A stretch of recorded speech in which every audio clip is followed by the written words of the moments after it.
Aujourd'hui, je t'explique comment booster ton business à la rentrée. Bah oui, je sais, on est en période estivale, mais ça commence maintenant déjà ce travail-là. Et puis en plus, tu vas partir en vacances, prendre quelques jours, mais tu vas aussi réfléchir à comment booster ton business à la rentrée. Donc aujourd'hui, je te donne des clés, et oui, dès la fin du mois de juillet, pour te permettre de booster ton business dès la fin août et début septembre. Bonjour, je m'appelle Anthony Chave, coach sportif, fondateur de la franchise Perform Coach, qui permet aux coachs de booster leur business. Alors aujourd'hui, je t'explique effectivement comment booster ton business à la rentrée. Alors je fais une parenthèse aussi parce que on attend cette rentrée-là comme le Messie, comme le Graal quelque part. Alors du coup, toute l'année, tu vas pouvoir, si tu communiques correctement, que tu fais des offres correctement, trouver des clients et booster ton business de manière générale. Donc aujourd'hui, je vais te parler comment booster ton business à la rentrée et le faire durer du coup pendant des mois. Je ne vais pas te parler de spécialité, de spécification, j'en ai déjà parlé dans une vidéo. Aujourd'hui, je vais te parler de petits conseils, de petites astuces en fait pour booster ton business à la rentrée. Le premier, c'est que je te conseille de faire des offres spécifiques.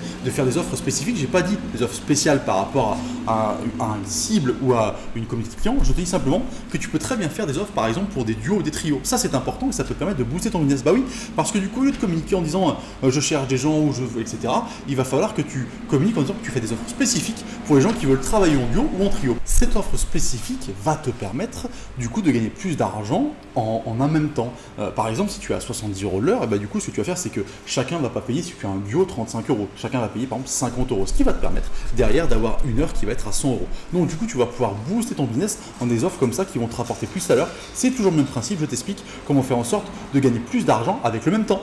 La deuxième astuce que je te donne aujourd'hui, c'est de communiquer et de surtout te focaliser sur un seul réseau social. On a tendance à communiquer de partout, à beaucoup de choses, ça prend beaucoup de temps et chaque réseau social n'a pas la même fibre, en fait, ça n'a pas la même manière de communiquer forcément et du coup, tu vas peut-être t'épuiser si tu veux tout faire en même temps. Je te propose, moi, de choisir en fonction de ta cible que tu as choisie, par contre, de l'âge des gens que tu veux cibler, de la catégorie socio-professionnelle que tu veux cibler. Le but, c'est vraiment de savoir qui tu veux atteindre par cette communication et du coup, tu mets en place sur le réseau social qui va te permettre de te développer, qui va te permettre vraiment d'atteindre cet objectif et cette cible-là. Le troisième point, je vais te proposer d'économiser de l'argent. Je vois beaucoup de coachs qui, surtout au moment de la rentrée, vont sponsoriser beaucoup leur communication pour trouver des gens. Alors effectivement, sponsoriser, ça peut être intéressant, mais ça dépend pourquoi et ça dépend ce que tu recherches.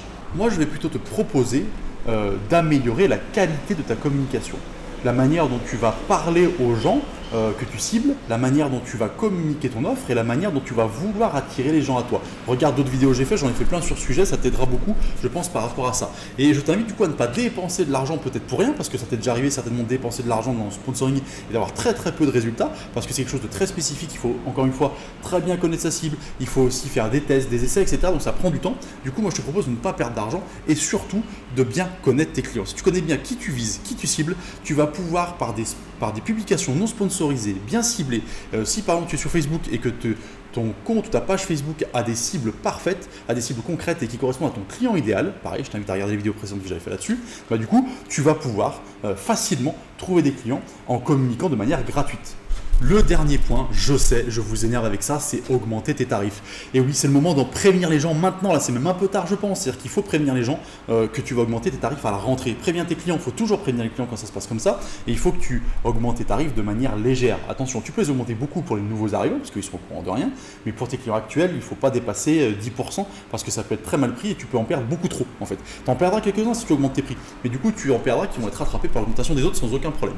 Et sur les nouveaux clients, il ne faut pas hésiter à avoir des tarifs plus élevés. Si ces différents conseils t'ont plu, eh ben inscris-toi à la newsletter qui est en dessous et tous les jours tu recevras plein de vidéos pour booster ton business à la rentrée. Bonne journée, à bientôt!